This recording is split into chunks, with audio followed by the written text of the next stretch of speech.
প্রতিদিনের ৫টি বদঅভ্যাস গোপনে বাড়াচ্ছে ইরেকটাইল ডিসফাংশনের ঝুঁকি।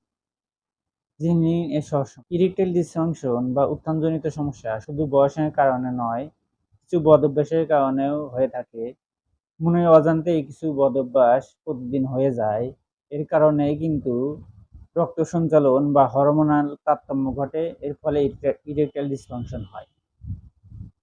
তো এরকম ৫টি বদঅভ্যাস: ১ নাম্বার অতিরিক্ত মানসিক চাপ ও দুশ্চিন্তা, ২ নাম্বার ঘুমের অভাব, ৩ নাম্বার ধূমপান, মদপান, ৪ নাম্বার শারীরিক চর্চা ও কায়িক পরিশ্রম না করা।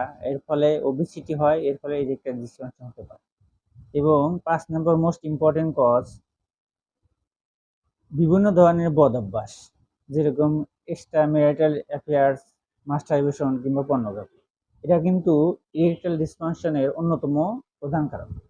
তো এই ৫টা প্রধান কারণ, এর সহজ সমাধান হচ্ছে হোমিওপ্যাথি চিকিৎসা। আপনি হোমিওপ্যাথি চিকিৎসার মাধ্যমে আপনার এই প্রত্যেকটা সমস্যার কিন্তু সমাধানযোগ্য।